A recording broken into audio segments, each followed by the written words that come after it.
Studies show that a few days in nature can lower blood pressure, improve your mood, and even increase creativity.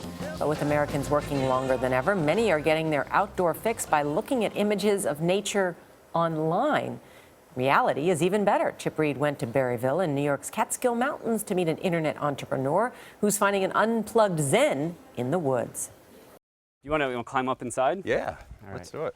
Whether building tree houses or bridges, it's good and bouncy. Zach Klein is living his boyhood dream with his very own getaway in the woods. My bio in some places once was, I work on the internet now so I can live in the woods later. And did you think it would come this soon? I was surprised at how quickly things worked out. No, I thought it would take me decades to be able to get to this spot. It didn't take long to get here because as the designer and co-founder of the video sharing website Vimeo, Klein found himself flush with more than enough disposable income to acquire 55 acres of serenity in upstate New York.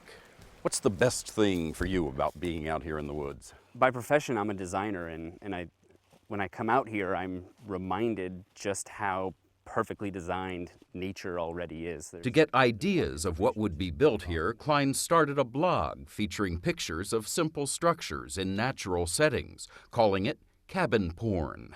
It developed its own following, which has now grown, I think, something like 12 million people looked at it in the past year. Where did the name cabin porn come from? Well, we were all young once, and we all made mistakes. That was the first thing that came to my mind because it was provocative. I'm not certain that it would be as popular as it is if it didn't have such a viral name. He recently curated more than 200 images from his website to create a book full of cabin porn. There's this idea out there that staring at little cabins in the woods is therapeutic in some way. Is that the way you see it? I never intended that way, but it is remarkable how often we receive letters from people letting us know that it plays that role in their lives, that this is their way to relax or to de-stress themselves, and it inspires them, I think. To inspire others to join him, Klein started a school. Do a full-length rip straight like that. Where design experts teach building techniques and develop the property he's named Beaverbrook. Alyssa Ravasio, who spent a week learning the finer points of Japanese timber framing, finds the time a great escape from her career as a tech CEO.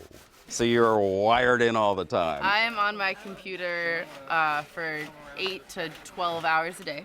So is that one reason you're out here? It's a huge part of why I'm out here. I think there is an increasing prevalence of technology everywhere. It seems to be taking over everything in our lives, and getting outside, unplugging, is, I think, an essential part of staying sane and healthy and happy in today's world. There's no cell reception, no electricity, no plumbing, no nothing. Klein insists he is no Henry David Thoreau and says the true beauty of Beaverbrook is in sharing it. And because the devices that normally connect us don't work here, a different kind of social network can take shape.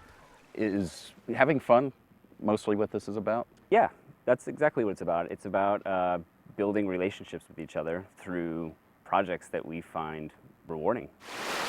As rewarding as living in the woods with his family and friends can be, it is not a year-round endeavor.